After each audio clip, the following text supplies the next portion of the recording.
computador. Gravando. Tá gravando. Então foi. Aí depois ela falou que edita. E aí? E aí, gatona? Como começamos?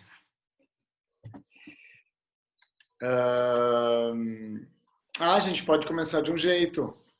Fala. Eu conversei com a Carol, da galeria, não sei se ela falou contigo, e ela me disse que o foco é a gente falar sobre o Pau Bonito dentro daquela exposição. Para começar, né? Que a gente pode também ampliar, É. como tu tinha falado. E aí ela lembrou de uma coisa. O Pau Bonito foi feito, mostrado de um jeito, e depois foi mostrado de outro jeito. E lá na Nordeste, a Clarissa mostrou de um outro jeito, entendeu? E aí, vocês poderiam começar falando daí. Aí eu lembrei, claro, porque vocês foram lá em casa, vocês todos, né? O Marcelo, o Bitu, a Heloísa, várias pessoas. E aí lá vocês viram Ele encostado. que eu usava eles dentro da minha casa, Aham. né? Encostadinho nos cantos, assim. Que é um jeito que que eu colocava, na verdade, para ele não cair para nenhum lado, né?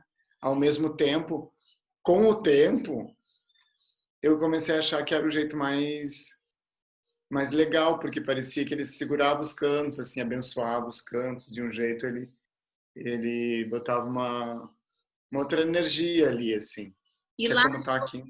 nessa exposição de agora, ele tá inclinado também. Também tá num cantinho, bem no cantinho da parede. Banha Nordeste. É, Então tá, então podemos falar. Posso começar falando do contexto da exposição e aí a uhum. gente já entra em Pau Bonito. Assim mais perto é melhor, né? Pau Bonito. Então, Cristiano Larissa.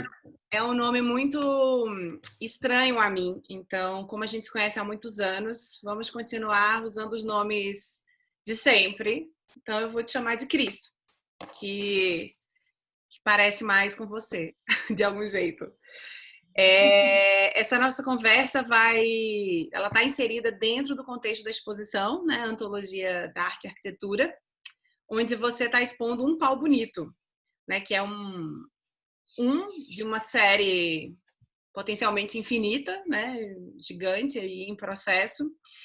E o pau bonito nessa exposição é uma presença muito singular, né? Porque a exposição ela basicamente assim, não inteiramente, mas quase toda, ela está dentro de uma matriz da arquitetura moderna, né, da matriz construtiva moderna. E o que traz para a exposição todo um repertório, um léxico, né, de planos, sólidos, volumes, ângulos, geometrias, né, todo um vocabulário construtivo. E, de repente, a gente tem o Pau Bonito, que dialoga com todos esses, enfim, esse léxico aí, mas, ao mesmo tempo, é um objeto que destoa disso por trazer talvez mais curvas, umas cores mais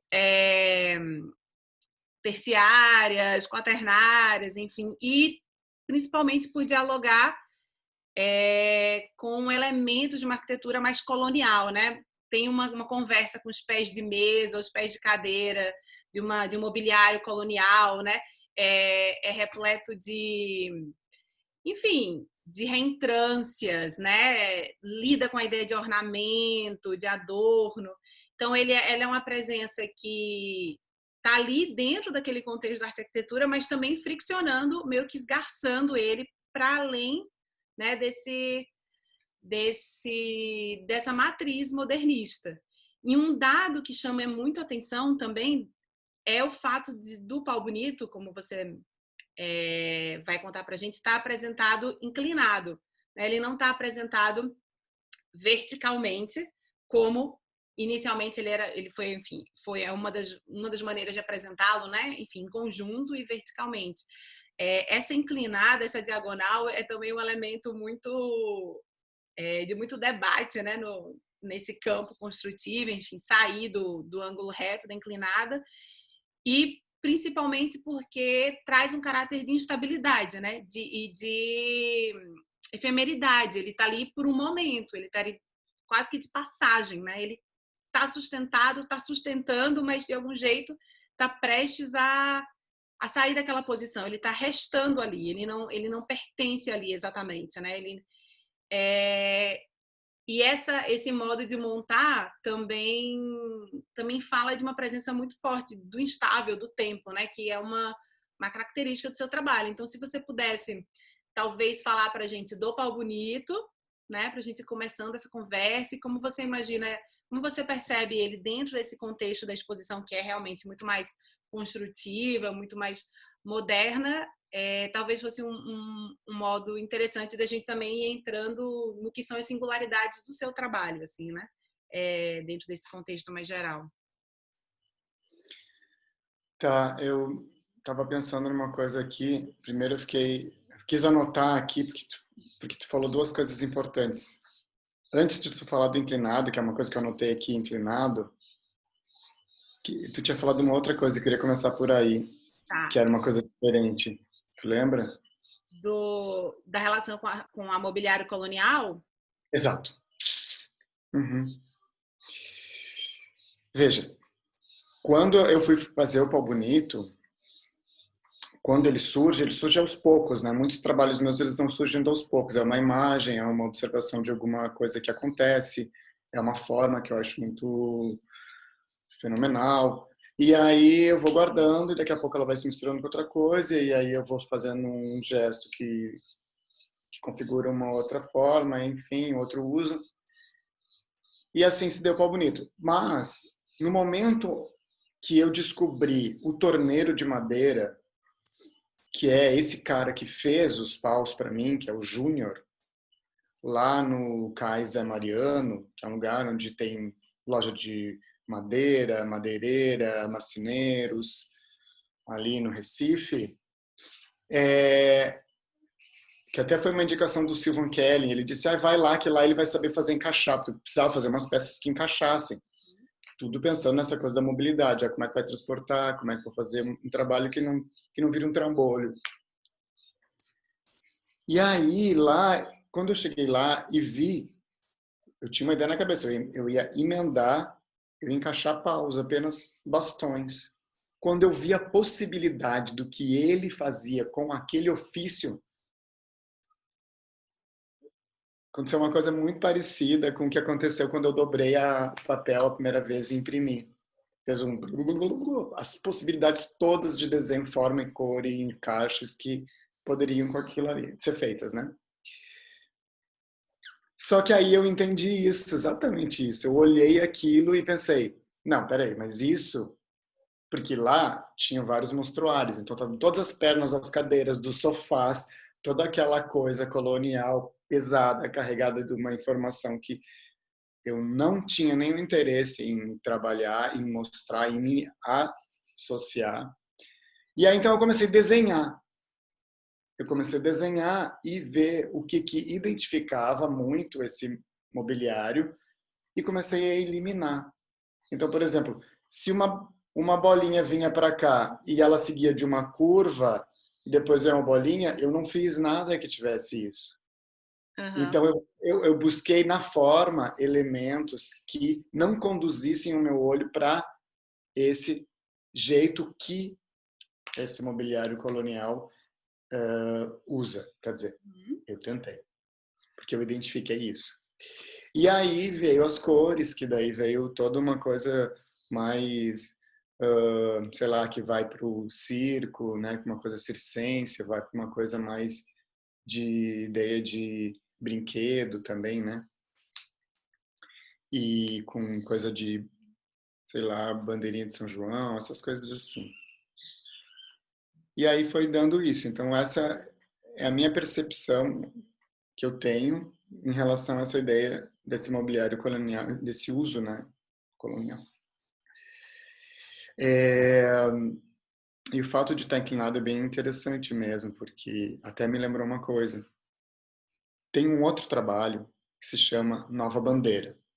Não sei se tu Sei conhece. qual é. Que tem as gravuras, assim, Tem com... umas gravuras que foram feitas também com dobras de papel, numa impressora que é a impressora risográfica, que eu fiz lá na impressora da Priscila Gonzaga. E aí, eles são umas placas de acrílico com o papel no meio, presas nos paus pretos. Então, é uma coisa vertical também. Tenho, sei lá, entre 4 e 6 peças assim. Isso também é escorado na Uhum, parede.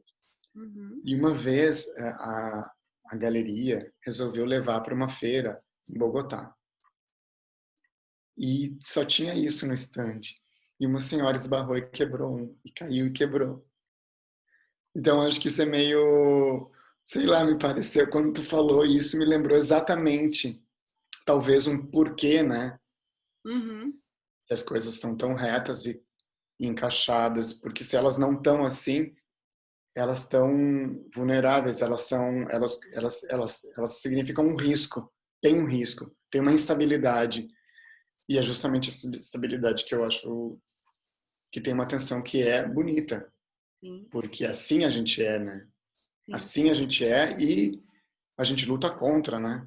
O tempo todo essa instabilidade, essa vulnerabilidade, essas tantas possibilidades assim, né?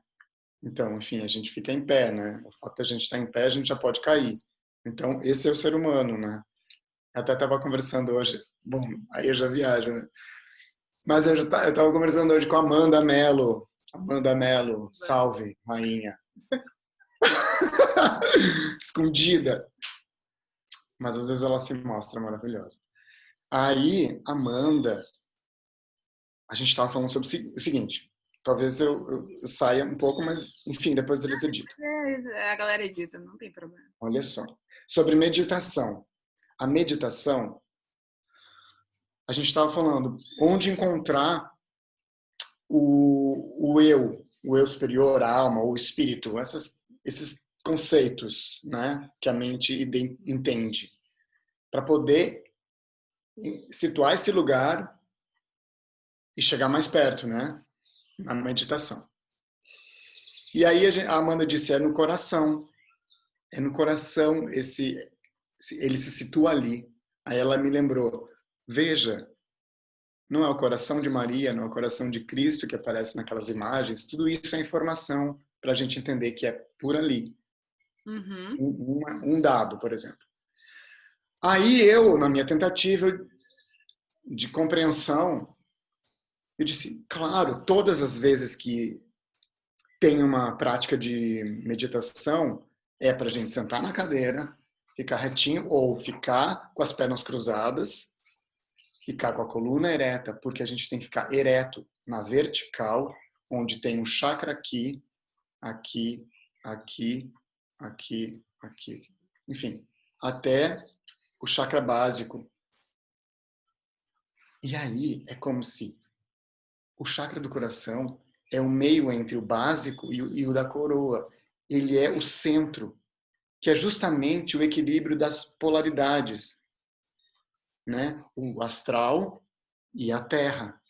E aí, esse é um ponto central, que justamente é o portal, que é onde a gente acessa essa outra dimensão. Aí eu achei isso interessante. E acho que o pau bonito, ele tem isso, ele carrega isso. Ele é uma coisa vertical, entendeu? Sim. Claro que daí quando a gente bota inclinado, ele tensiona isso, porque a gente é assim também, né? A gente pode cair, a gente pode ficar não tão equilibrado. Só que daí, nessa hora, eu disse, poxa, Amanda, que interessante. Então, por isso que as meditações nunca são deitadas. Deitado é quando a gente vai dormir. Que Uhum. daí, esses pontos que estavam aqui, chakras, que fariam esse vertical e abririam esse portal, eles estão aqui. Eles vão ser pontos assim. E aí se reestrutura todo o organismo. Tudo suposição, mas me fez. Mas é sempre assim. São todas suposições, são todas intuições que a gente vai se agarrando nelas e deixando a coisa entrar. Bom, falei mais ou menos disso, só porque me lembrou e tal, e tá fresquinho aqui na mente. Mas mesmo quando você fala, o pau bonito é vertical, ele é vertical na medida que ele é pensado, né, como uma linha vertical, mas ele não fica em pé sozinho, né? Ele precisa de uma estrutura, né? Que enfim, que conecta muitos elementos distintos, né? Num estado de equilíbrio, que é um estado de tensão, necessariamente, né? E ele é muito atravessável, né? Enfim, é constituído por vazios. Ele demarca pequenos espaços, né? Pequenas presenças, cria um espaço virtual, assim, esvaziado, mas existente, visível, né? Uhum. Então, mesmo quando ele está vertical, ele está repleto dessas instabilidades. Ele tá em pé por conta delas, por conta da tensão dessas instabilidades, né, negociadas ali para se manter em equilíbrio.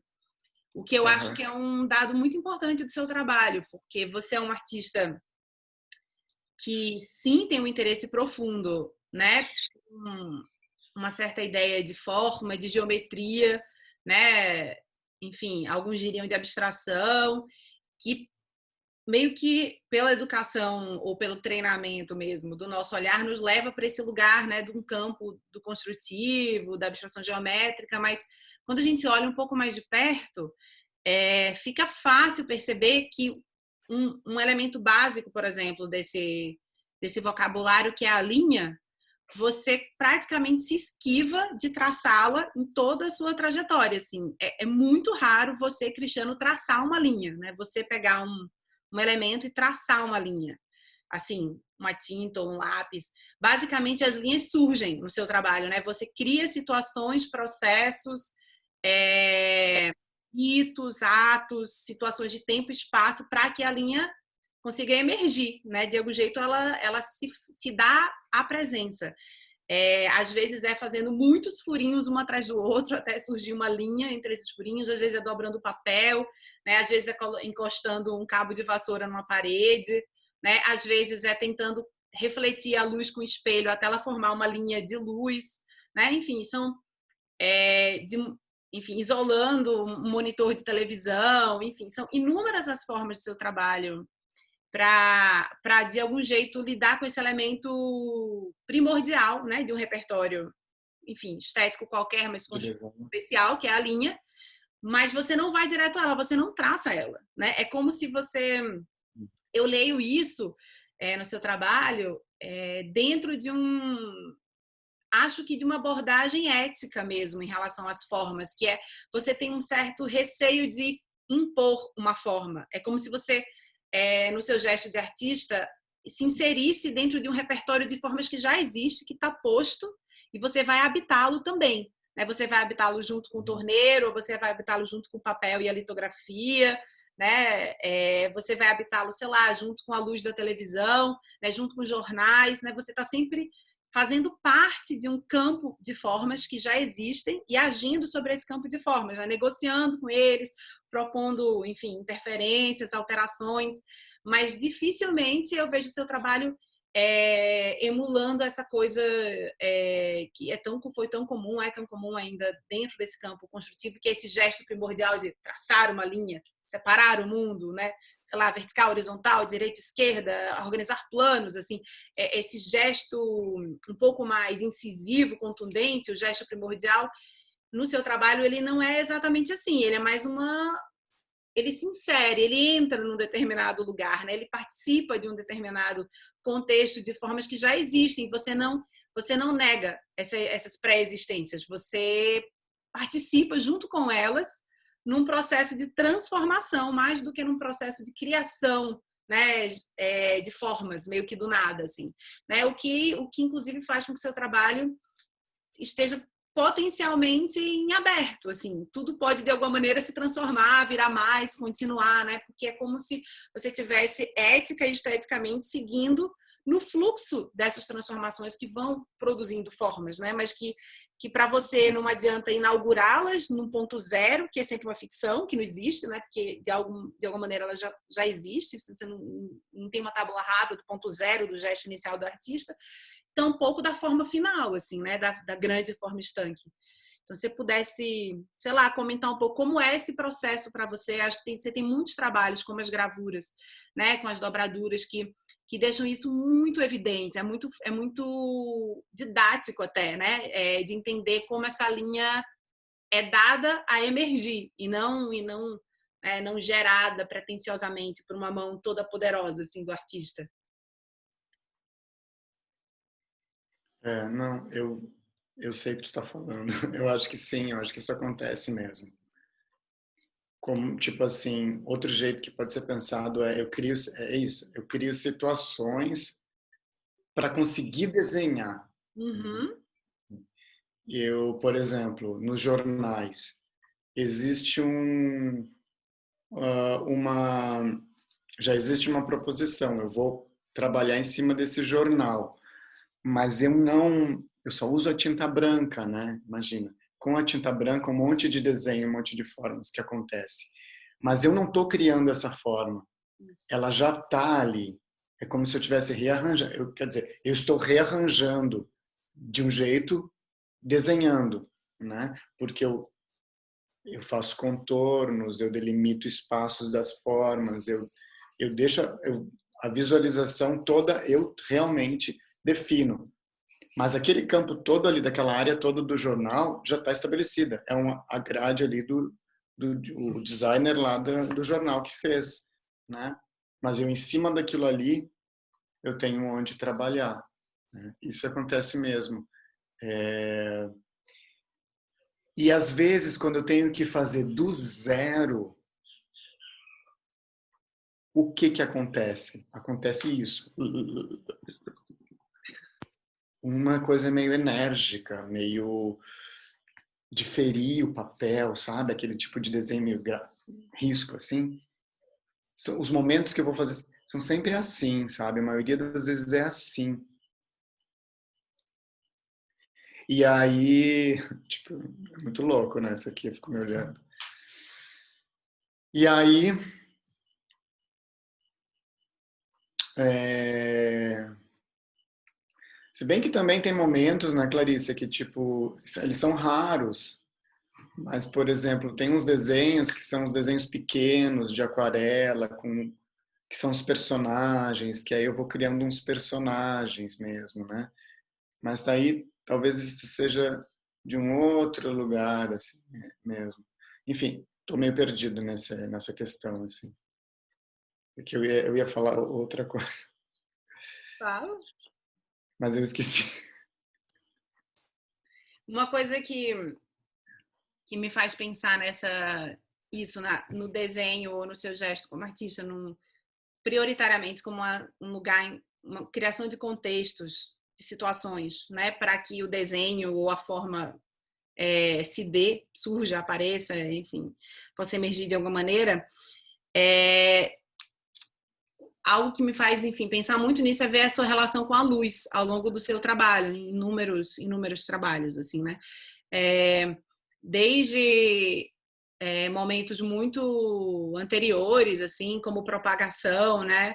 Ou, enfim, vídeos, experiências luminosas de, sei lá, 10, não sei, 15 anos atrás, talvez, em que você, de fato, responde, né, à luz mesmo, ao fenômeno, né, à iridescência, enfim, ao fenômeno óptico com a luz, enfim, por meio de reflexos, criando situações de registro e alteração dessa luz, né, como na câmera, ou mais recentemente esses trabalhos em que você meio que cria espelhos cegos, assim, né, espelhos opacos, né, que refletem e não refletem, né, que meio que refletem uma luz rebaixada ou absorvem a luz.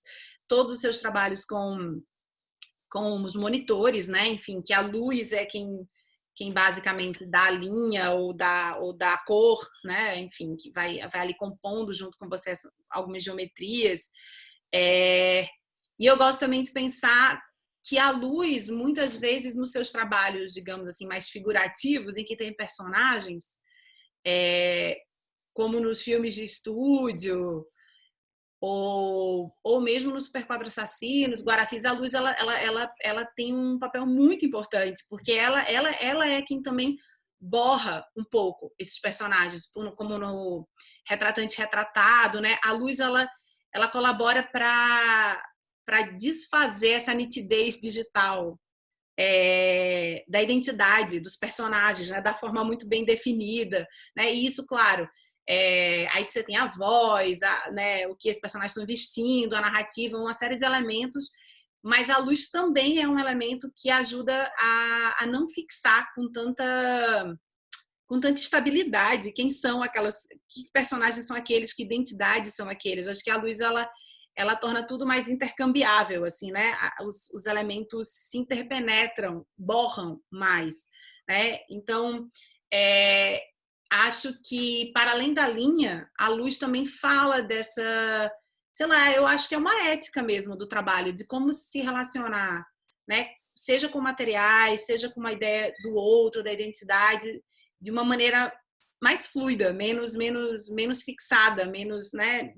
Enfim, dentro de um processo contínuo de transformação, que a luz talvez seja a matéria, enfim, o fenômeno mais profícuo para isso, né? Já que ela é puro estado de transformação, ela é completamente infixa, né? De alguma maneira. Não sei se você quer comentar um pouco sobre esses trabalhos com luz, bem, são muitos também, né? São muito diversos entre si. Pode ser. Eu acho que o que eu entendo disso é que a luz que tu fala, como ela não, a imagem nesses vídeos, ela não é completamente nítida. Eu dou uma borrada, um fora de foco, uma coisa assim. É como controlar a informação, né? Tipo assim, a pessoa que olha aquela imagem, ela não tem toda a informação daquele ser que gerou, daquela realidade ali. Ela vem filtrada e aí ela vira mais uma luz meio cor, né? Que eu enxergo ali, eu identifico um personagem e tal, mas eu não vejo com essa crueza que a gente vê hoje em dia, tipo no celular, os vídeos das pessoas, que para mim, eu acho que isso tem a ver com a vontade de criar uma história com a sensação de que é um outro plano, assim, de que é um outro lugar que não é esse mesmo que a gente vive. Eu não tenho muita vontade de falar. Não é que eu não tenho vontade de falar desse mundo que a gente vive. Eu não tenho capacidade de falar desse mundo que a gente vive. Eu acho que isso tem a ver com o desenho que tu está falando, não desenhar desse outro jeito. Eu não, como se eu não me atrevesse a falar desse mundo, porque é tão complexo e tão cheio de coisas que eu vou pecar. Eu vou escolher uma coisa e deixar de escolher outra, né? E não adianta essa imagem digital ter tanta nitidez. Não adianta, não é com essa nitidez que vai conseguir dar conta de falar de certas coisas importantes na vida. Uhum. E aí essa coisa dessa imagem com informação mais rala, né, sem tanta informação, me dá uma impressão. Talvez seja essa relação também até com tipo os impressionistas lá, né, que é essa impressão de uma forma, impressão de uma cor, impressão de uma paisagem. Que aí ela dá um clima, ela mostra um clima e uma sensação, e não exatamente tanto. Entrou um beija-flor aqui agora. Saiu. Ainda bem, porque significa a gata come. Ai. Peraí, que eu tava falando uma coisa que eu ia falar que era legal. Da impressão. A impressão. Enfim, o beija-flor entrou e saiu. E aí saiu a ideia. E eu também perco com o cabelo aqui, ó. Me perco com esse Eu queria cabelo. falar da impressão, tá falando da nitidez, da impressão, de falar das coisas que, enfim, que, que não estão tão nítidas no mundo, mas que você não se atreveria a falar, mas que tem essas outras que também estão no mundo e que é importante falar sobre, que é essa ideia do meio como se fosse um outro plano. Não sei onde é que você ia chegar. Mas... Não, mas já foi. Tá. Tem uma coisa nesse... Acho que o seu trabalho, que a gente comentou na conversa anterior que a gente teve, ele quando a gente olha para o Pau Bonito, por exemplo, no contexto da exposição, né, em que ele está participando da Antologia de Arte e Arquitetura, o Pau Bonito ele tem uma certa volúpia, né? Ele é totalmente não econômico nas formas e nas cores, né? Ele é muito, enfim, sedutor e eles são muitos e ele tem muitas curvas, muitas reentrâncias, né? Nesse sentido, ele é muito desobediente a esse repertório, digamos assim, do mínimo, né? Não do minimal, enquanto, enfim, momento histórico na arte, mas do mínimo, da redução, da simplificação. Ele sim tem formas simplificadas, né? Ele não tem muitas camadas, mas em seu conjunto, ele não é um trabalho sobre o mínimo, necessariamente, né? E muitos dos seus trabalhos, apesar de terem gestos simples, né? Como, por exemplo, a dobra e a impressão, né? Geram um corpo, uma imagem, enfim, uma situação que ela tem muitas camadas e ela tem muito mais densidade, mais volúpia mesmo, e mais sedução e mais encantamento, talvez, do que esse repertório canonicamente construtivo da redução, né? Enfim, das cores simples, dos opostos. Voltou aqui, a internet caiu. E parte dessa vocação, eu acho, da arte a querer compor para além de uma escala mínima, parte disso foi interpretado como, por essa lógica modernista, construtivista, enfim, como ornamento, como adorno, como excesso, né? Como não necessidade, né? Como traição do mínimo necessário, né? Então, tem desde da fala lá do manifesto do Adolf Loos canônico, que diz que ornamento é crime, né? Há várias outras falas ou posições que menos radicais do que a dele, ainda assim criminalizam ou condenam, né, um pouco dessa vocação não reducionista da arte ou de uma certa concepção estética, né, qualquer que seja, como se uma certa ideia de clarevidência, de pureza, de verdade, né, tivesse ligado às formas mínimas, né, enfim, ao cada vez menos mínimo, mais fundamental. E o seu trabalho, em vários momentos, brinca deliberadamente com isso. Assim, eu acho que você tem, inclusive, momentos em que você, enfim, se cobre, acho que é papel de presente, né? Que tem uma roupa de papel de presente e vai para um fundo, ou é uma gravura, não sei muito bem, para um fundo totalmente padronado. Como é que é o nome do trabalho? Chama litomorfose, porque são fotos de pedras, são texturas de pedras.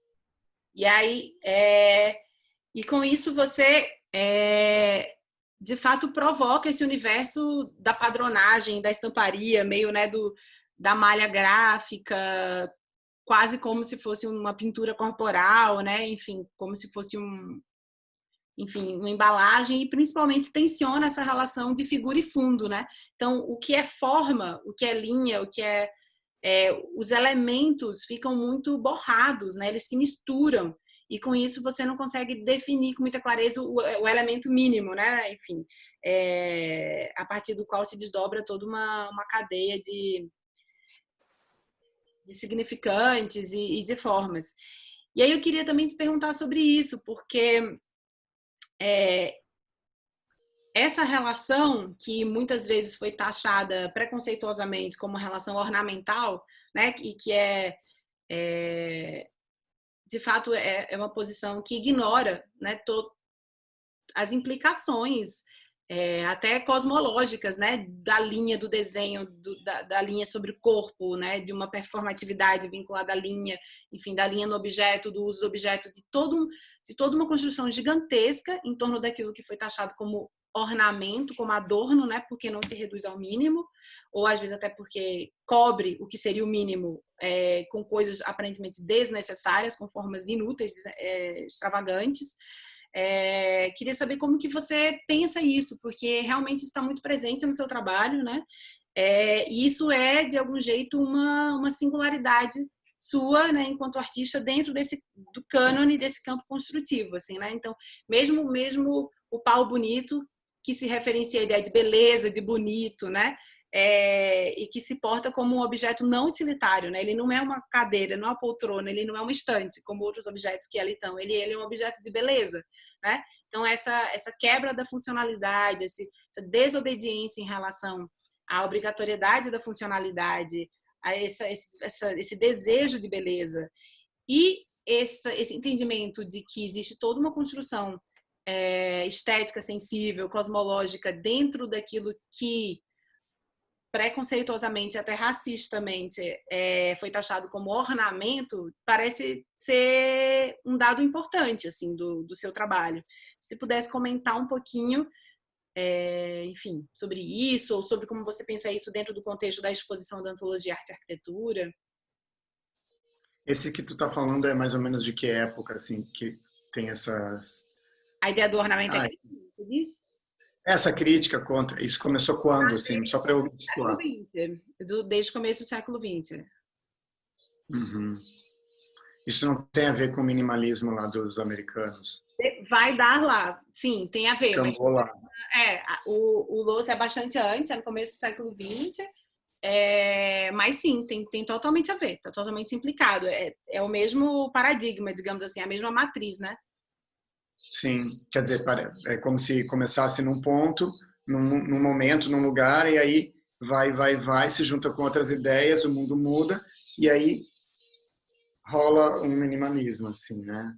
Que, Sim, na verdade, depois ficou bem glamorizado e determinado como uma coisa, como uma regra estética, né? sim. Não Até sei, eu não, eu não sei direito aprofundadamente assim as origens desses conceitos, dessas teorias todas, mas por cima assim me parece isso assim, tipo quando a gente começa a estudar na faculdade e a nós é apresentado esse jeito de trabalhar que os minimalistas e várias coisas ao redor fizeram, aquilo ali é dado como uma coisa elegante, correta, chique, né? uhum. E também foi trabalhado aqui no Brasil, né, pelos neoconcretos, também quer dizer, tem uma coisa que é do Brasil, assim. Tem até uma coisa ali no canto que aquilo ali parece uma coisa neoconcreta. O que é aquilo? É uma obra, um experimento. É. Aí, não assim, aí quando você chega num lugar de conhecimento, uma escola, né, e você vê que isso é uma coisa muito séria, isso é uma coisa que é dada, assim, você começa a tentar se aproximar daquilo ali, porque você está totalmente ignorante. Porque eu não sou um gênio. Eu não cheguei com minha genialidade no curso de artes. Eu cheguei totalmente ignorante e desesperado. Aquilo ali era uma saída para eu ser uma pessoa que tivesse uma formação universitária e não virar uma coisa que se vira aqui no Brasil, né? Ou se virava, né? Então, quando eu chego ali e descubro que é bem mais do que só se salvar, na verdade é a salvação completa, que é a arte, né? É uma coisa maravilhosa, assim. É... E aí eu vou estudando, e vou entendendo, e vou conhecendo as coisas. Espero o avião passar. Eu rapidamente vejo um jeito que é o jeito correto, o jeito que tem que fazer, o jeito que não sei o quê. Porque ainda não tem maturidade também. Tem informação. E aí, com o passar do tempo, só que a minha formação foi em desenho, né? Eu desenhava. A minha orientadora é uma desenhista, é uma professora que dava a cadeira e o ateliê de desenho. Então, eu desenhei muito na faculdade. Só que quando eu saí da faculdade, eu vi que eu não podia desenhar, porque ninguém desenhava, não podia desenhar. Não podia ter o virtuosismo, não podia, não pode. E esse não pode foi caindo assim, quando eu vim morar aqui no Recife, por vários motivos. Mas o golpe de misericórdia, isso é muito louco, Foi em 2011, quando eu fui para Buenos Aires. E em Buenos Aires eu fui fazer uma residência. Eu passei 3 meses lá. E eles pintavam e discutiam questões da pintura, e desenhavam e discutiam questões do desenho, e faziam escultura, e faziam outras coisas também, enfim, mas eles trataram de um jeito tão sério e acolhedor e amoroso todas essas questões dos trabalhos deles, assim, porque era uma clínica que eles chamam, né, de apresentar seus trabalhos, debater, escutar as críticas e falar, e nananã. Que eu voltei de lá, tipo assim, é isso aí mesmo, eu faço o que eu quiser, eu faço como eu quiser, como eu conseguir, né? Não é nem como eu quiser, porque não é uma questão de poder e liberdade. É uma questão de entrar para dentro de si e relacionar com as coisas do mundo e conseguir fazer do seu jeito, que é o jeito mais que pode ser melhor, né? Se você fizer do seu jeito, pode ser melhor do que você tentar se amparar. Ah, não, mas assim, dizem que é melhor. Ah, mas assim, aquilo ali passou num edital. Ah, mas sabe essas coisas que os jovens fazem? A gente fica meio atordoado com essas coisas. E aí, enfim, deixa eu ver aqui mais que tu falou mesmo, para ver se eu comento. E aí, como é que, enfim, você está falando um pouco desse processo de libertação em relação às normas, aos protocolos, do que, sei lá, do que pode e não pode, e de como isso foi, sei lá, te libertando para você Ah, claro, chegar claro, perto claro. daquele ornamento, enfim, não sei onde você ia chegar. Não que eu nunca tivesse feito desse jeito, é só que com o tempo eu fui tomando consciência do como é que eu trabalhava, de por que que eu fazia essas escolhas, né? Então, por exemplo, quando eu descubro que através da espiritualidade e das terapias, né, terapias alternativas, que se eu não fizesse o melhor que eu poderia fazer de todo o talento ou de toda a capacidade, a inteligência que eu tenho neste corpo, neste ser, se eu não fizesse, eu não colocar para fora, eu estou sendo pão duro, eu estou Egoísta. sendo tovina, eu estou sendo pirangueiro, fazendo 3 traduções. Então, por que que eu vou ser pirangueiro? Não posso ser pirangueiro. Se eu ganhei um negócio bom, eu tenho que dar esse negócio bom, para eu dar esse negócio bom, para eu ser generoso com o mundo e não segurar. Tipo assim, se eu tenho a beleza, eu jogo a beleza. Se eu tenho uma bunda, eu sento com a bunda, entendeu? Por que não? Quem disse que não? Um monte de gente disse que não. E um monte de gente adoeceu, Total. sabe? E fez os outros adoecer. É sobre isso, entende? Então, esses jovens todos descolonizadores, trans, antirracistas, tudo isso, hoje, maravilhoso. E vem trazendo tudo isso. É tipo assim, chegou num ponto que ficou mais possível, né? Pela internet, né? Pela evolução mesmo do pensamento humano, né? Ficou mais possível a gente ser mais livre, se expressar do jeito que é. Chegou um ponto que não tem mais como voltar. Não é uma, enfim, sei lá, a gente não sabe nem o que significa essa pandemia que a gente está vivendo. Mas não é isso que vai deixar de ser o que já chegou, né? Que é uma coisa assim mais amorosa em relação a si mesmo, em relação aos outros, entender que o que não for amoroso e acolhedor é opressão, sim, porque você está impedindo o outro de ser aquilo que ele é. Agora eu tô com uma cachorrinha, né? Que eu tô uma cachorrinha pequena, um filhote. Então eu tô tendo que cuidar dela, eu tô tendo que educar ela, é muito difícil. Mas é um desafio assim, porque também eu tenho uma carga de violência que existe nessa educação. E é um desafio porque eu tenho que estar atento a isso. E o detalhe é esse, eu tenho que estar atento. A atenção sempre foi tem uma frase para citar, né, alguma coisa, Anthony Montadas, sabe essa frase? Essa frase é muito conhecida pelos artistas lá em Porto Alegre, porque teve uma placa lá na Galeria Vera Chaves, que era atenção, não, envolvimento, atenção. Envolvimento requer percepção. Acho que é isso, Ao né? contrário, percepção requer engajamento. Atenção. Percepção requer envolvimento. Então, assim, o que é se envolver, né, com as coisas? E se envolver não é fique aí e eu tô aqui. Não. É tipo... Só que a gente, nesse mundo meio doido, a gente... Porque esse outro é uma ameaça, né? Totalmente. Acho que quando a gente... Você falar agora da frase do Montadas, me traz de volta às suas gravuras, as litos. Porque a relação entre percepção e envolvimento, que elas... Tem um bicho aí? Não, só um pouquinho, só um segundo. Dá pra ver? O que é isso? É aquela coisa preta ali? São coisas pretas lá também. Tá cheio. O que é? Abelha. A abelha é uma... Como é que é? Mangangá? Aquela abelhona? Ah, não, essas aí, agora que eu tô vendo. Não, eu acho que é... Pode ser boca de sapo ou aripuá. Ah, não, beleza. Eu tava achando que aquela era preto gigante na parede. Pra chegar no Mas mangangá. assim, é muita abelha. É porque eu coloquei um sprayzinho que eu comprei lá no Lula do Mel, que é um cara lá, que a Amanda me levou lá em Caruaru.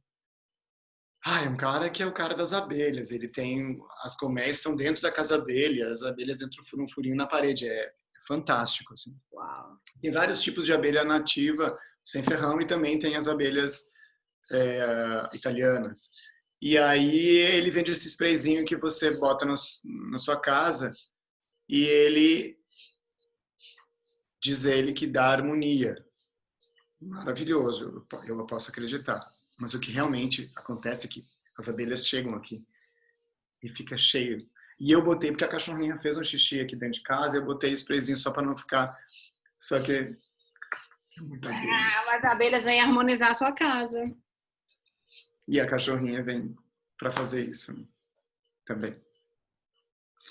Tá, tudo bem, voltamos. Voltamos ao Montadas. Não é que quando quando a gente olha para uma lito, né, uma gravura sua da série das litos, das dobraduras, a gente vê uma imagem, né? Você apresenta essa gravura desdobrada, né, na sua inteireza.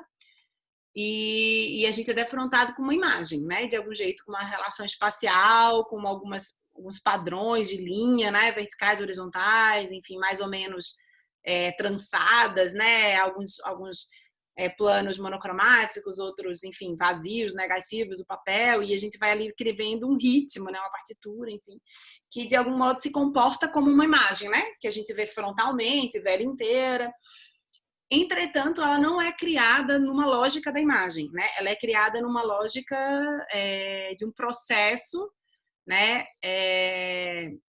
De relação entre muitos fatores, entre você que dobra o papel, a porosidade do papel, né? A pedra, enfim, o peso, as diversas camadas do entintamento, enfim, uma série de elementos que vão compor aquela imagem e que fala do seu envolvimento com aquele sujeito, né? Aquele sujeito papel, aquele sujeito pedra, aquele sujeito impressão, aquele sujeito tinta, enfim, como essas diversas forças vão ali se organizando para fazer surgir o que seria pretensamente uma imagem, né? E o nosso olhar, parte do que esse trabalho faz com a gente é de nos reeducar para, de alguma maneira, desdobrar aquela imagem, assim, né? A gente pode ir adensando a nossa relação com o trabalho na medida que a gente vai acompanhando os vincos, acompanhando as dobras, né? Vendo como, eventualmente, o entintamento de um lado do papel virou maculou o outro lado oposto, né? E vai criando camadas de cor, enfim. Existe um aprendizado que as gravuras nos oferecem, que é como não ver uma imagem quando aparentemente a gente está vendo uma imagem. Né? Como conseguir aprender e se relacionar com uma imagem feita no tempo, no processo, né? Como projetar e entender os diversos sujeitos, as diversas forças e o método ali, que estão ali implicados para a criação daquela imagem. De fato, você nos propõe enfim, você nos oferece um dispositivo ali, que é aquela gravura, que reeduca a nossa relação com as imagens e com a percepção, né? Enfim, quando você falou do Montadas, eu me lembrei das gravuras, porque, de alguma maneira, você envolve a gente de novo na feitura daquela imagem, né? Você deixa rastros o suficiente para que a gente possa recompor, né, na nossa imaginação e na nossa participação, né, naquilo que a gente está vendo, naquela percepção. E isso me lembra o seu trabalho, que na verdade é um statement, né, que você fala o pequeno, grande, miúdo. Pequeno, grande, miúdo? Uhum. Pequeno, grande miúdo. Que a primeira vez que eu vi, nunca vou me esquecer de como você tem o cuidado, e eu acho que é uma importância muito estratégica de você, enfim, você dobra um papel no chão, na terra, né? Você faz a dobradura, entinta aquilo na terra e faz uma espécie de demonstração do que seria, né? O processo de concepção das suas litos no chão, né? Deixando assim deixando muito claro que aquilo é impregnado de onde ele está, do contexto, né? Que não é uma prática limpinha, higienista, né? Higienista no sentido de que exclui tudo que está no entorno, mas é uma prática que incorpora o que vai aparecendo naquele contexto, a terra, o nanquim, eu acho, não sei, a tinta preta que borra, né? Assim, o vinco da linha, né? Você não está fazendo aquela dobradura com uma lito, né? Não é uma gravura, enfim, é com a tinta, é só com a dobradura, mas eu acho que ali tem uma série de elementos importantes para falar de como cada corpo ali, seja terra, seja tinta, seja papel, seja você, eles vão se misturando, né, para conceber aquela forma final que se comporta como uma imagem, mas na verdade, o fruto de um processo muito complexo, né, múltiplo, muito capilar, de várias forças combinadas, e que se oferece ao nosso olhar também assim, nos oferece a oportunidade de que a gente também participe da leitura daquela imagem, decifrando ela, né? Como se a gente estivesse, enfim, lendo um código, lendo uma escrita, né? Alguma coisa que a gente pudesse ir entendendo, né? Para além do paradigma da apreensão da imagem, assim, né? De um jeito mais, enfim, frontal, por assim dizer. E aí, não sei, eu queria se você pudesse falar um pouco mais sobre esses processos, esses métodos. Eu sei que é uma coisa que volta e meia também aparece nos seus textos, você volta e meia escreve um pouco, às vezes mais poeticamente, às vezes um pouco mais, assim, diretamente sobre os métodos e como as coisas vão surgindo, né? E você sempre se coloca como você falou logo no começo dessa conversa, um artista muito atento a como uma coisa vai levando a outra, vai se somando, enfim, né?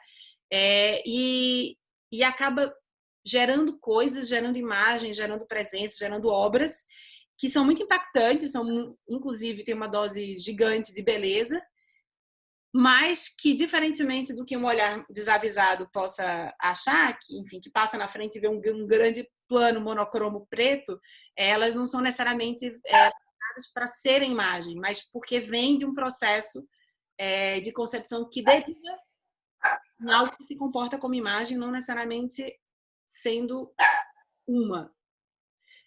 Então, se pudesse falar um pouco mais, eu sei que são muitos os processos do seu trabalho, mas se pudesse falar um pouco sobre, talvez, a relevância e a importância do método, do processo, nesse seu vídeo, do statement, você ter feito uma espécie de demonstração, né, para o seu público, assim. Então, e eu acho que isso fala da centralidade do método na sua obra. Sim. Eu fico tão feliz quando escuto você falar. É tão bonito porque talvez é uma coisa bem solitária mesmo, né? Essas coisas assim, porque a gente vai até isso sempre foi um grande desafio para mim, como é que eu faço para trabalhar na coletividade assim, porque na solidão assim, dá tão certo, no sentido de que eu consigo observar atentamente e prestar atenção, né? Por exemplo, como você está dizendo, em que momento eu descubro que o verso da dobra, onde a mancha, onde aparece o papel manchado pela tinta que absorve atrás do papel, ele é qualidade que eu Uhum. posso usar junto, né? Quer dizer, eu não imprimi só na frente do papel, eu imprimi na frente, imprimi atrás. E aí, inclusive, eu posso olhar a gravura, tanto o verso quanto a frente, ela vale. Uhum. E aí, isso é, é, hum, isso é muito bonito, na verdade. Às vezes, poucas vezes eu paro para pensar nisso, né? Como é que eu tô pegando essa folha de papel e desenhando de um jeito que eu posso desenhar na frente e atrás, de um jeito que quem vê olha na frente, mas não olha atrás, mas sabe que atrás existe e se contenta com olhar na frente, porque isso está intrinsecamente junto e é um elemento inteiro. Quer dizer, que presente ter desenho atrás também, mas eu não poder ver, mas eu estou vendo na frente, saber que tem atrás. Não Uhum. sei, Ele está presente também, né, na frente. e está presente, é. Acho que, enfim, é isso, por isso que eu fico meio emocionado, porque eu acho que tu vê isso, né? E eu não sei se todo mundo vê isso. Não sei se as pessoas notam isso. Mas e o que acontece? Porque teve uma época, muita coisa, eu me perco realmente, é muita coisa. Teve uma época que, em terapia, eu achei que eu fosse um pai desnaturado, porque eu saía de um projeto, de um trabalho, que tinha dado certo, e ia para outro completamente diferente, e fazia aquele outro, e aí jogava no mundo, e aí depois ia para outro. Eu não dava atenção a esse trabalho que poderia ir para frente e ser mais visto e mais trabalhado. Eu já ia para um outro, Aham. que era diferente. E é como se eu não dissesse, vem aqui meu filho, olha aqui, esse é meu filho. Não, eu só deixa, vai, se cria no mundo. Se tu for forte, tu consegue. Isso é muito louco, sabe? Teve um momento que eu me dei por conta disso. E aí, quando você fala desses trabalhos, é como se eu visse, oh, poxa, realmente, o filho se criou sozinho, entendeu? Sim. O filho teve força no mundo para andar com as pernas dele, tanto que ele se relacionou com a Clarissa ali, rolou toda essa coisa e tal. Não sei o que tu espera que eu fale, o que era mesmo que era para falar. Não, Eu me perco um pouco porque para mim é uma novidade, eu nunca falo sobre os trabalhos. Não falo. é isso, Eu sou econômico, é uma economia, entendeu? É muito econômico.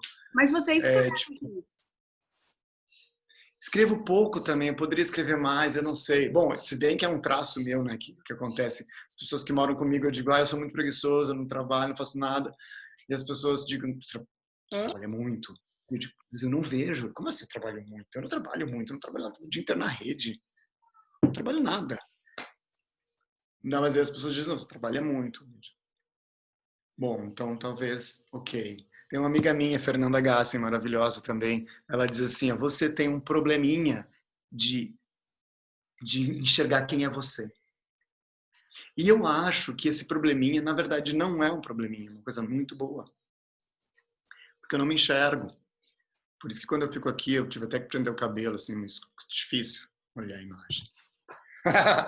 Mas eu não me enxergo mesmo, e é bom não se enxergar também um pouco, sabe? É bom a gente não saber o tamanho que a gente é, assim. Porque a gente não sabe, Sim. porque tá, nessa mesma reflexão que eu comecei a te colocar hoje de manhã, que eu estava por causa da conversa com a Amanda, sempre quando eu vou tratar de assuntos espirituais e desses estudos, eu fico pensando, eu conservar uma certa ignorância, porque a gente veio com ela. A gente não sabe o que há depois, se há depois da morte. A gente não sabe como é que a gente chegou aqui, como é que se deu essa existência desse ser tão incrível tão capaz, tão genial que é o ser humano. Talvez porque a gente não tenha que saber, talvez porque a gente tenha que ter essa ignorância sobre o além, né, ou a origem, para tratar das coisas daqui mesmo, da matéria. E aí, nesse sentido, é como se eu fosse um aluno bem bonzinho mesmo, um nerd, assim, porque eu trato das coisas da matéria, Sim, né? Esse negócio da gravura é isso, é essa tensão com a matéria. totalmente, E é assim vai, assim. Ou totalmente. as relações, é difícil. Eu acho que não sei, você falou assim, não sei se eu sou um bom pai, que abandono meus filhos. Tem toda essa lógica, digamos assim, individualista de pensar, né? Cada trabalho como um filho, cada trabalho como indivíduo. Mas a gente também pode pensar numa lógica comunitária, que você está criando uma família, uma comunidade, né? E talvez ser um bom pai seja, enfim, ter a capacidade de prover e ampliar e deixar a comunidade acontecer, e não necessariamente cada filho, cada indivíduo, né? E nesse sentido, seu trabalho é extremamente acolhedor e bem cuidado, porque a comunidade está crescendo o tempo inteiro. E uma coisa eu lembro sempre Montes Magno falando que existem os artistas monolíticos e os artistas camaleônicos. Os monolíticos, de alguma maneira, insistem numa mônada, num momento do seu trabalho, né? Como se fosse o pai de um filho único, né? Vai ali ficar naquele filho. E os camaleônicos atendem a inúmeros interesses. E acho que o seu trabalho ele responde a múltiplos interesses dentro dessa grande comunidade, desse, enfim, esse imaginário, desse vocabulário também, inclusive material, que você vai criando e desdobrando. Onde importa menos, talvez, uma formalização, uma finalização, ou um indivíduo, qualquer um que seja da sua família e da sua comunidade, mas os modos de relação entre eles. Assim, os trabalhos, eles se implicam muito, eles se atravessam muito o tempo inteiro. Assim. O trabalho que você fez na SP Art, a performance, eu não vi ao vivo, né? Mas acho que ele é também um belo índice desse tipo de lógica, né? Como é que um elemento, enfim, aquele plano de jornal, vai se desdobrando e se transformando e se comportando, e como ele é aberto e fechado o suficiente para quando ele quiser ele existir por si próprio, né? Ele ser uma forma em si, mas também aberto o suficiente para ser manipulado, envolver várias pessoas, multidões, né? Enfim, é um estado de contínua transformação, né? Que ali e acolá vai se fixar momentaneamente numa forma, mas depois se transforma outra vez, né? Eu acho que quando eu penso no seu trabalho, nessa comunidade que você vem construindo, essa comunidade de indivíduos, obras, me chama mais atenção essa qualidade de relações e de convivência, de coabitação, né, entre esses diversos sujeitos, e a sua paternidade como alguém que está ali acolhendo tudo isso, né, do que exatamente essa dinâmica, como diria Montes Magno, monolítica de levar pela mão um filho do começo ao fim da sua vida, assim, né? Uhum. Sei lá, nem sei porque eu falei isso, só para falar que eu acho que você não é um mau pai. Não mesmo. Ai, que interessante, que bom. Eu acho que quando eu vi as imagens do trabalho, como chama o trabalho que você fez na SP Art? Chama Atorito Leitura Logos. Atorito, leitura, logos. Ato, rito, leitura, Atorito Leitura Logos. logos. Isso, ato, rito, leitura, logos. Quando eu vi as imagens, e ele, claro, se conecta, né, na minha memória ao trabalho que você fez, a coluna, né, da Bienal de São Paulo, e todas as outras vezes em que eu vi você criando espécies de atos, né, de ritos, de situações, como no Despina, ou momentos muito anteriores, sei lá, nunca vou me esquecer da vez que eu cheguei na sua casa e você estava sentado em cima de um amplificador com o microfone, falando sozinho, porque, enfim, você precisava ouvir a sua voz no microfone.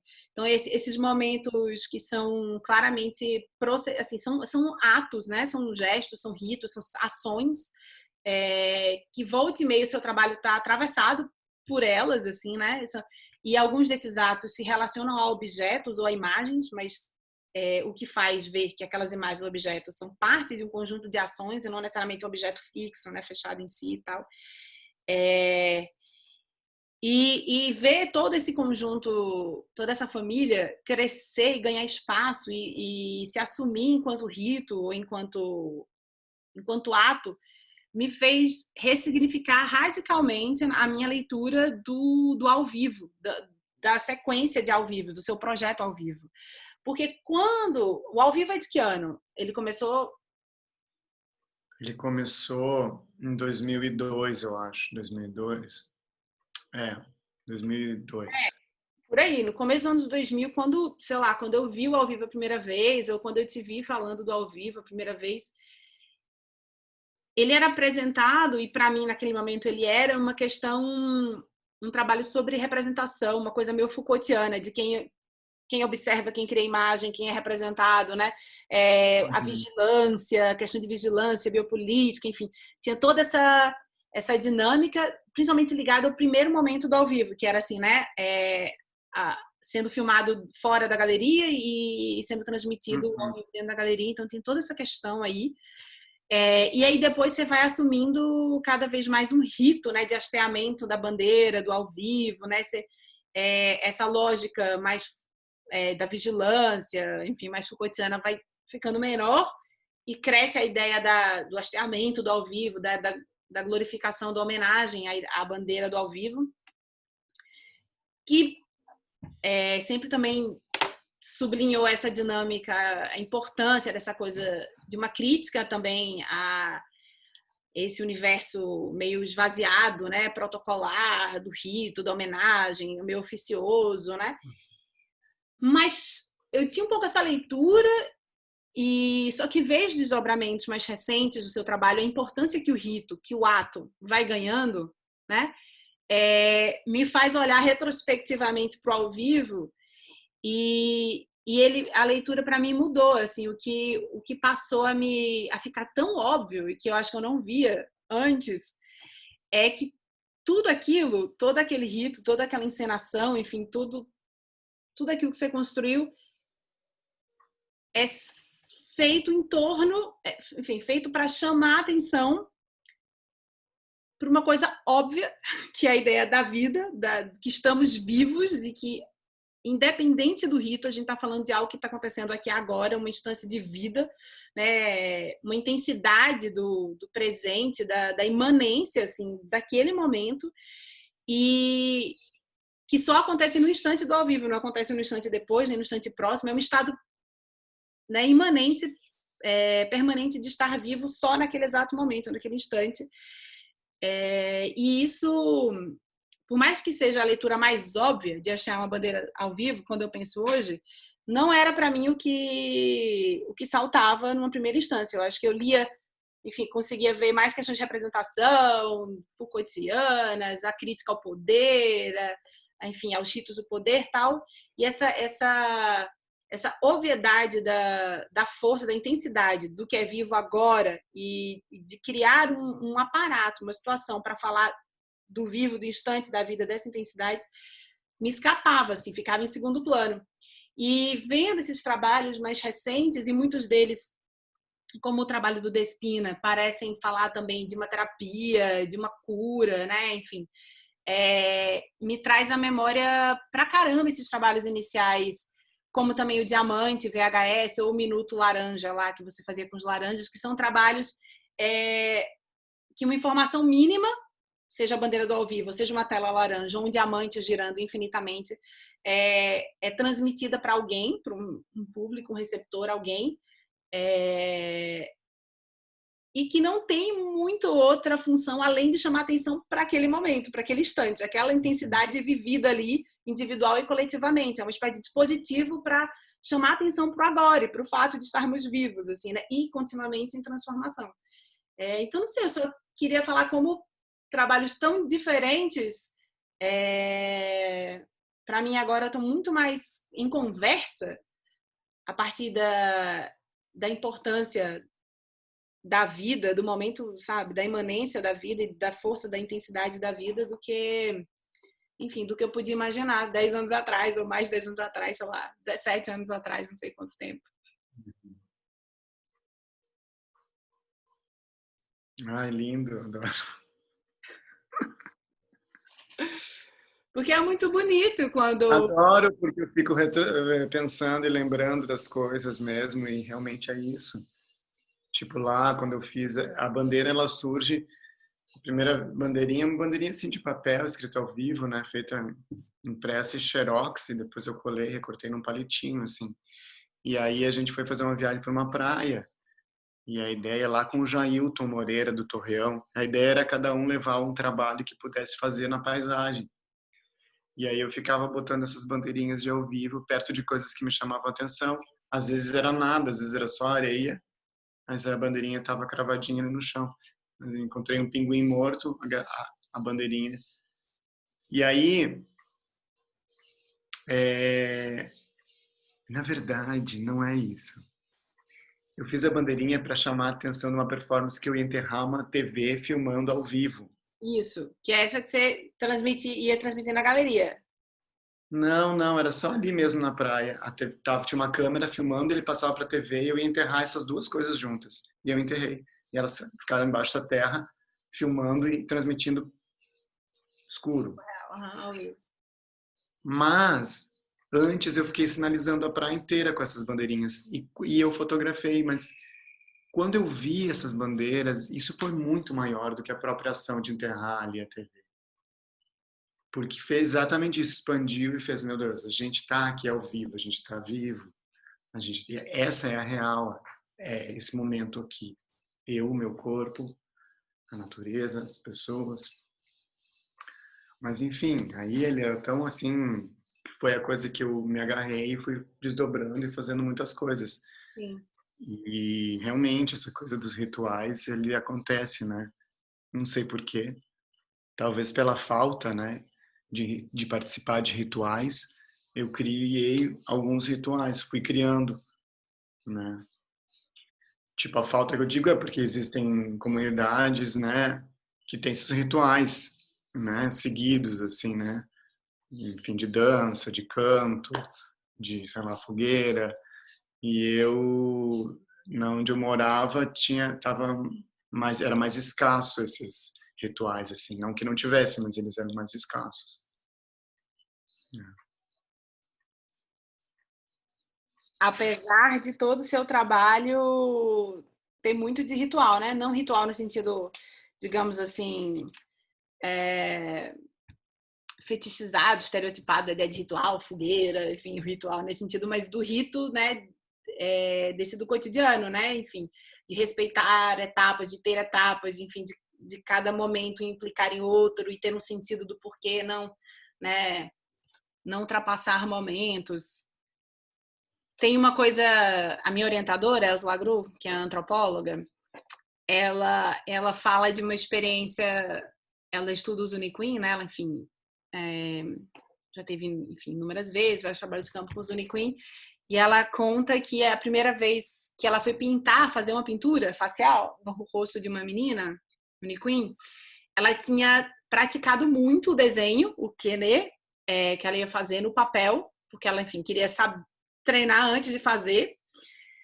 Aí ela foi e fez no rosto da garota, e que a garota olhou no espelho e odiou, tirou na hora, assim, lavou o rosto e tal, não, que tava horrível, totalmente assimétrico e tal. E Els conta que ela, enfim, foi tentar entender por que tava tão horrível assim, que para ela não parecia tão errado. E aí ela percebeu que quando ela fez o desenho, ela estava desenhando uma imagem que era, enfim, uma espécie de, como se fosse um labirinto, né? Uma espécie de labirinto, enfim, não é um labirinto. Enfim. A ideia mais próxima, eu acho, nossa, é um labirinto, do que isso seria. Ela estava criando a imagem de um labirinto. E que ela foi, enfim, amadurecendo e percebendo que quando se pinta um quenê, uma pintura, não se está interessado na imagem, mas se está interessado na relação entre as linhas, no equilíbrio entre as linhas, na relação entre figura e contrafigura, né? Que compõe a figura também. Então, ao invés de desenhar um labirinto, quer dizer, não era circular, era um quadrado, assim, ela precisava fazer primeiro as duas linhas, depois essas duas, entendeu? E ir montando uma relação entre linhas e não criar a imagem de um labirinto. E isso assim, eu acho que tem muito a ver com o seu trabalho, porque é isso, assim, a gente poderia olhar para uma gravura e ver uma imagem. Você poderia desenhar aquilo, né, projetar aquilo como uma imagem, né? Imaginar o papel recortado em diversos espaços, várias diagonais. Aqui eu faço listras, aqui eu faço um campo de cor, aqui eu deixo vazio, enfim. Mas não é sobre isso, não é sobre criar aquela imagem, é sobre relacionar, né, todos aqueles elementos que vão dar naquilo que parece uma imagem, mas que não é exatamente uma imagem. Digamos assim, mais uma parte de um processo que não se estaciona na imagem, porque de fato, quando a gente é convidado a se relacionar com aquela gravura, a gente projeta tudo aquilo de novo na gente, né? Em retrospecto e em prospectivo também, né? A gente imagina aquilo sendo feito, enfim, reimagina, refaz aquilo na nossa imaginação. Então, quando eu falei que o seu trabalho todo é também um rito, é nesse sentido, não nesse rito estereotipado de assim, vamos fazer um ritual tal, mas o rito de que de algum jeito cada matéria ou cada elemento ou cada presença ali, né, cada força que está implicada em relação numa obra respeita de alguma forma, né, o seu lugar, a sua participação dentro dessa grande comunidade, né, que pode ser um desenho, pode ser o seu conjunto da sua obra ou o lugar onde você mora, sei lá, ou a própria ideia de arte. Então acho que apesar de você sentir falta desses rituais, talvez o seu trabalho seja muito atravessado, pensado como um rito também, pequenos ritos, né? Pequenos solitários, claro, silenciosos muitas vezes, né? Mas ainda assim um rito entre linhas, entre espaços vazios, entre o tempo, né? Da dobra, enfim, o respeito ao peso da pedra, sei lá, e tantas outras coisas que a gente poderia elencar, né? Nesse rito, assim. Legal. Sim. Eu acho que a gente já está bem de tempo. Tem mais alguma coisa? Porque aqui a gente está 11h30. Já está bastante extrapolado, né? Que Lígia falou que era meia hora no máximo, então ela vai ter que editar. Ela vai ter um trabalho lá de... Ela edita, tem bastante coisa, acho que ela pode ver o que... Mas tem alguma pergunta que tu queira, alguma colocação que tu queira fazer mais? Não, acho que não. E você? Queria só dar uma mini conversada em off. Ah, claro. Aí tu poderia parar de gravar e a gente... Interromper a gravação. A gente pode se despedir, assim, Exato. oficialmente. Então muito obrigado, Clarissa. Eu adorei essas reflexões. Para mim é muito importante, porque eu fico entendendo de novo as coisas, atualizando, né, os entendimentos, assim como tu estava descrevendo, por exemplo, do ao vivo. Conversar contigo é a possibilidade de eu atualizar várias coisas também, né? E rever assim também em pensamento coisas que fazia tempo que eu não pensava sobre, né? Nossa, demais. E principalmente hoje em dia, estando aqui sozinho, o mundo ser um precipício. Pois é. Mas você falou que acha que é um momento de muita dor, muito difícil, mas que você acha que é um momento de uma transformação positiva do mundo, assim. Você comentou comigo que você acha eu acho porque que aí que, enfim, são transformações. Acho que eu penso a partir de mim, né? Porque se a gente é capaz de pensar coisas boas, de ser bons, assim, eu acho meio ridículo falar que a pessoa mesma falar, porque quem fala que é bom, né? A gente já sabe como é que é o negócio. Mas, enfim, se eu emano pensamentos de que eu quero que não matem os bichos, que eu quero que não matar a natureza, essas coisas assim, se eu busco uma vida onde eu tento não executar isso, aí isso é poderoso, sim. Isso é poderoso, porque eu não estou sozinho. Não Não, não. estou sozinho. Né? Então tem que ter mais gente pensando assim, é essa a esperança que eu tenho de que transforme mesmo.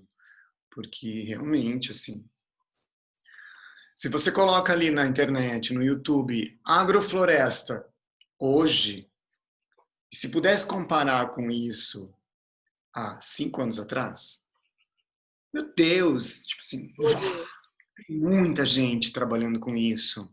Então isso é muito positivo, sabe? Agora, pessoas desmatando, a gente já sabe que existe.